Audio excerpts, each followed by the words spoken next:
biggest topic that has just emerged this morning. So yesterday we talked about that Shangela Laquifa Wadley, aka DJ Pierce, what was going on with that case between him and the former We're Here assistant, Daniel McGarrigle, who I had told y'all I had interviewed last year in regards of, what was going on with that whole case and that whole situation. So he came on, we chatted, nobody else was doing it. And I'm still surprised, and I'll probably hit this home later on in this topic as I'm wrapping it up. Where are the gay blogs? Why are the gay blogs not talking about this situation? Y'all have been scapegoating and kind of acting like it ain't been existing in this whole situation. But I'm not going to sit and wait on you bitches to come out and do legitimate stories. If y'all not going to talk about it, then I'll come on and talk about it. It's because a lot of y'all are doing business with Shangela. A lot of y'all inviting her to y'all spaces. She has been booked and busy since this whole situation came out. So yesterday, it was right. We found out that back in February, they went and they did, they had a mediation. They came to some sort of undisclosed agreement. Daniel had to agree to dismiss the case with prejudice. He can no longer refile, da da da, so on and so forth. So the whole thing's been situated. A lot of people I know went on social media believes that Daniel took a settlement. If he took a settlement, because I know times is hard, and he basically when I interviewed him, he said what he's not going to be doing is he doesn't want to work in those major corporations and type of space anymore. So he's been doing a lot of behind the scenes independent work on for independent companies. So that's what he told me when the interview, and that's what he was going to do.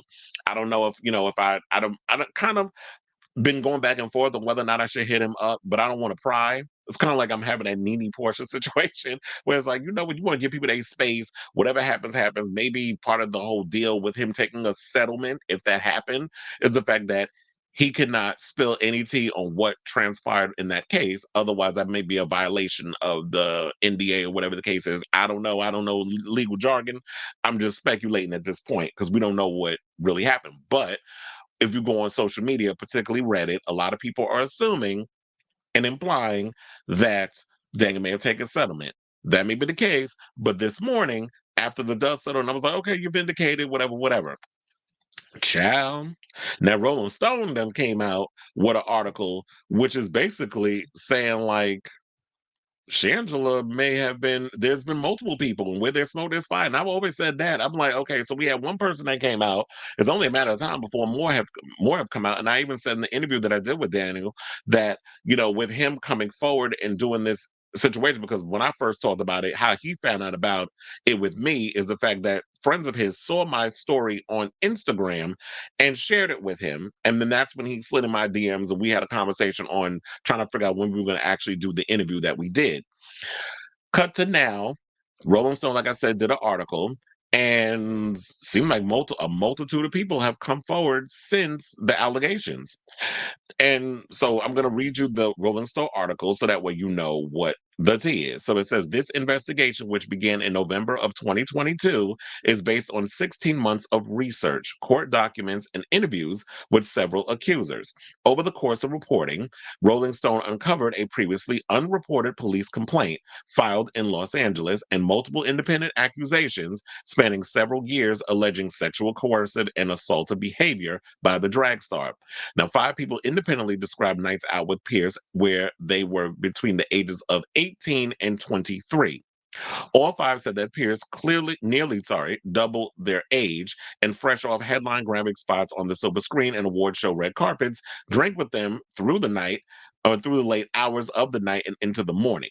The accusers all said that they were acutely aware of Shangela's celebrity status. 3 people said they were aspiring drag queens. One of the sources claimed they got so drunk they vomited in a hotel bed moments before they were allegedly assaulted in the same sheets. Nearly all accusers said it took them at least months to process their alleged sexual assault. Now, before I finish reading, this is the same allegations and to the T that Daniel also said when I interviewed him, and his story has never changed.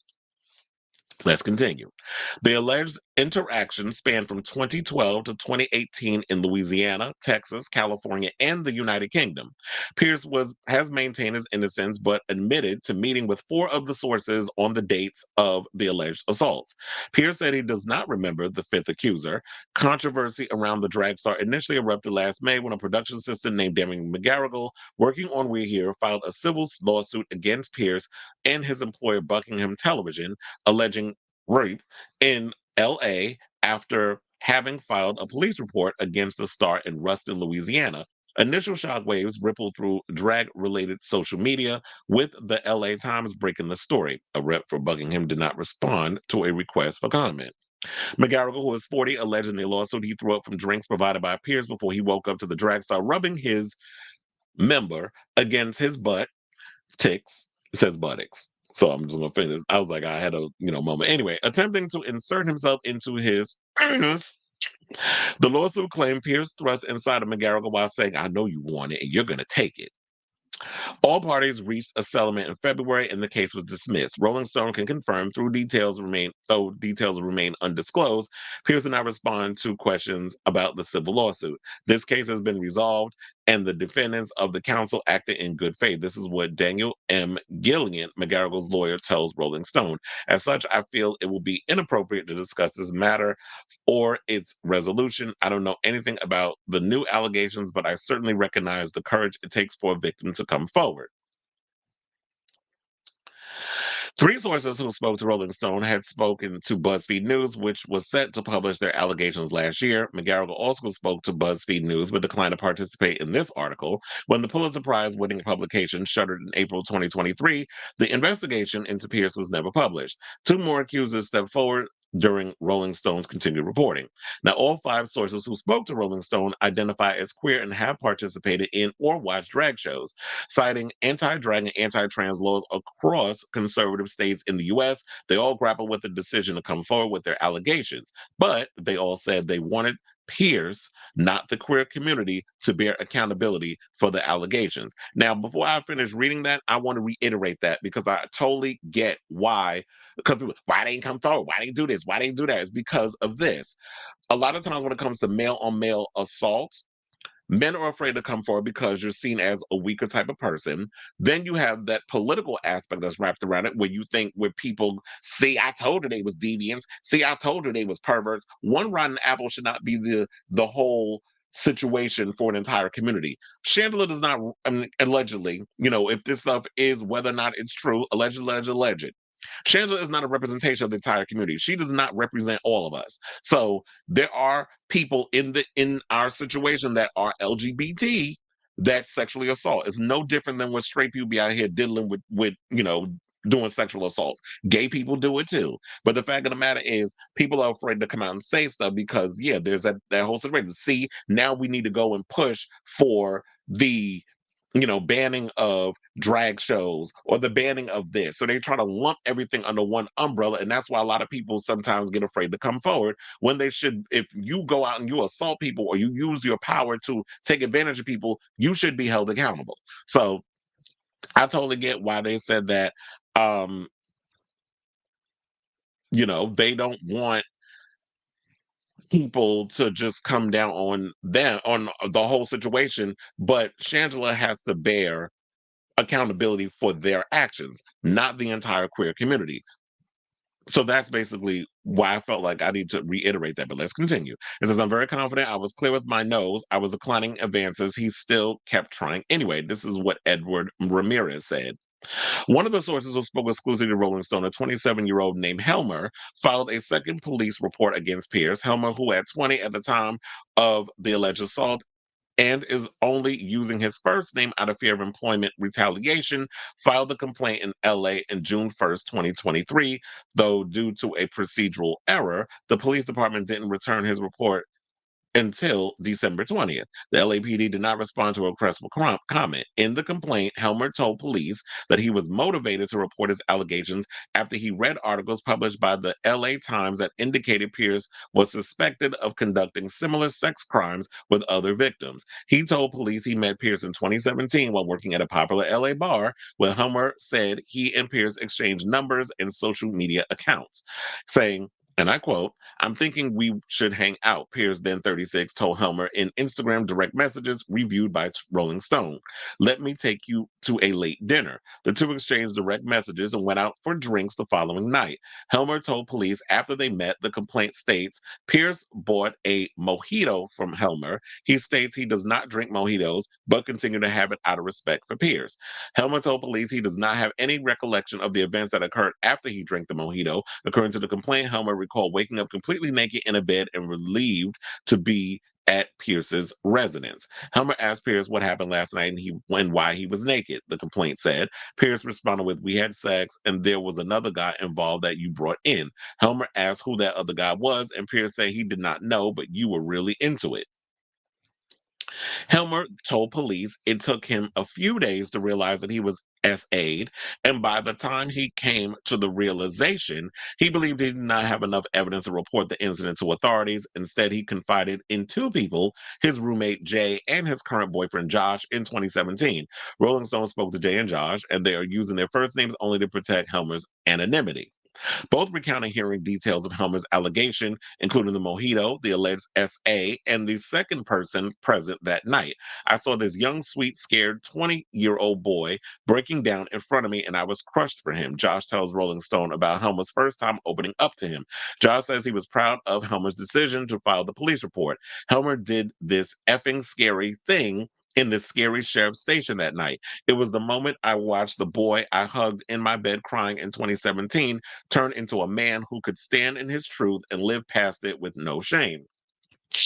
Bretler calls Helmer's accusation absurd, claiming that Pierce and Helmer went back to Mr. Pierce's house where they engaged in consensual sex with a third man who they met at a bar. Helmer continued to contact Mr. Pierce in the months following the encounter. Bretler writes, "Helmer never once mentioned that Mr. Pierce mistreated him, let alone sexually assaulted him." Well, if that's the case, then I say, bring it up, bring it up, bring it up. So, um, it goes on and on and on. Like, there's a lot in here. And it says on May 4th, 2017, less than 2 months after the alleged assault, Helmer texts Pierce to ask for help in finding an apartment. Helmer says the text was sent in desperation after breaking up with his then boyfriend, who he had lived with. "I'm looking pretty urgently," Helmer said the text message to Pierce. "My plans fell through last night and I need a place to live." Regarding Helmer's police report, Butler adds that no one from law enforcement has ever contacted Mr. Pierce or his representatives about Helmer's bogus claims. Helmer's police complaint echoed allegations from four other people who spoke to Rolling Stone.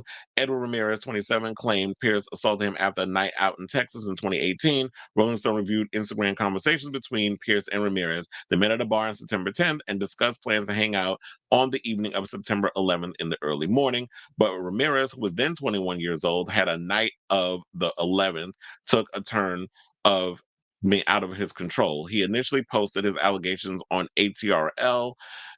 What's that? I've never heard of. Oh, it's an internet blog space for celebrity culture and analysis to describe his night. "Pierce shoved me on the floor in the closet and tried to penetrate me," he wrote a few hours after the alleged assault. "Honestly, he had just asked. I probably would have consensual sex with him, but getting shoved in the closet and thrown on the floor was just uncomfortable and it seemed like an abuse of power. I'm very confident and I was clear on my nose. I was declining advances," Ramirez tells Rolling Stone.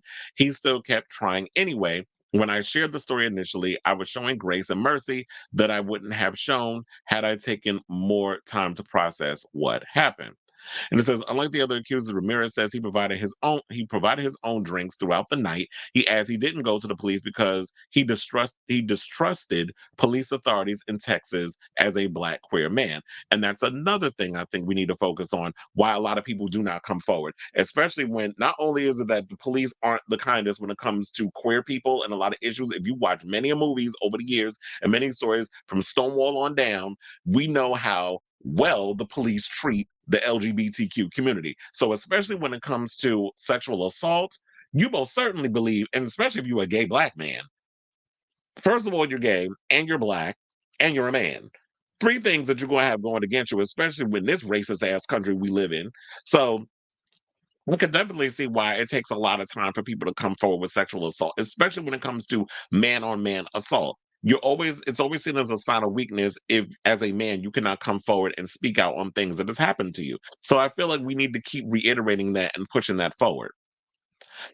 Um, so it goes on and on. There's a lot in this article. I don't want to be sitting here spending 30 minutes reading it because, child, it is like, it's a lot. So if you definitely want to read the article, head over to my website, chrisavalon.com. I have the full expose there. The Rolling Stone article, first of all, Rolling Stone, y'all irritate me because y'all be wanting people to subscribe and pay to read y'all articles. I wasn't doing that. I found a way around it. So I copied the entire article. I posted it on my page and I left my opinion on it, which was basically, you know what? At the end of the day, Daniel said what he said, and I believed every word when he came up on here and he read it because, I'm really good with body language and energy and eye contact and how that comes out of people. Like, I'm very good at reading people. First of all, Virgos, we excel at that.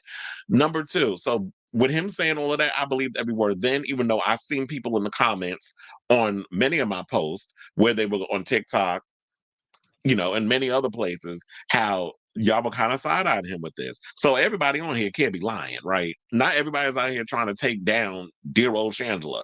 But like I said before, I don't understand why Out Magazine, Pink News, well, I don't know. Maybe I'll have to check up on them later and see if they actually do cover this. But I have not heard any of them, those gay blogs, the ones that sit and live for Drag Race and all these other queens that come on there, whenever it comes to certain things and when y'all invite them to the spaces, because Shangela has been booked and busy, trust and believe, since these allegations and stuff has been coming out. Not this main one, because this came out today. But prior to, with the Daniel McGarrigle stuff, he was still getting booked. So why have y'all been silent on this? Is it because y'all worried about how it's gonna look in the eyes of the people who could give a fuck about us regardless, like the LGBT, the anti-queer people out there? See, I told you they was perverts, deviants, and they go around assaulting people and doing all kinds of other stuff.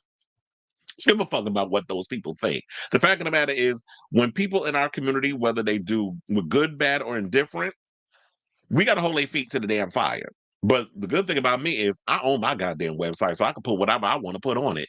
A lot of you people will be so busy trying to do business with people, or y'all want to get an interview, or whatever the case is. I don't give a fuck about all that. The fact of the matter is, I'm here to give the truth, the whole truth, and nothing but the truth, or we get to around that part of the truth, so that way the story gets out and more people don't feel afraid to come out and come forward with their stories. And what I should do is, since I put that up, I'm gonna put that up there. So if anybody out there has been assaulted, hit that number or go to the website rain.org. So I wanna, I'm gonna do my part to contribute to the community.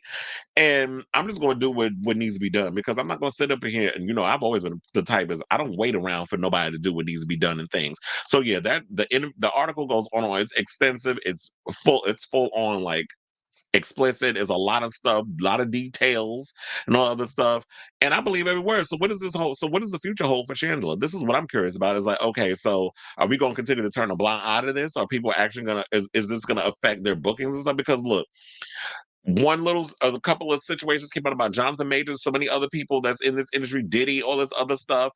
Y'all ain't been fucking with them, but how come dear old Shangela is still getting work? Why aren't we addressing this? This is something that needs to be discussed in our community, and these are things that need to be handled. It's the same thing when it comes to, like, things that go on in the Black community. Nobody wants to talk about abuse, sexual abuse, physical abuse, all kinds of different crazy stuff that goes on in the community. In the LGBTQ community, there's things in our community that our hands ain't squeaky clean of either, and we need to deal with and we need to talk about. And if y'all not gonna do this shit, that's what I'm here for. As long as I got breath in this motherfucking body, I'm gonna do it. So let me know what you guys think down in the comments, what you think about this story, because I'm sure it's not gonna go anywhere anytime soon and all this other stuff. And I'm here to find out, okay, so y'all gonna take her to court? Is there gonna be some type of settlement? What's all the evidence? They did say that they had back and forth stuff regarding, you know, DMs or whatever the case is. And we'll see. I'm continue to follow the story as it develops, because I'm sure it's not going anywhere anytime soon. And shout out to those of you out there that are discussing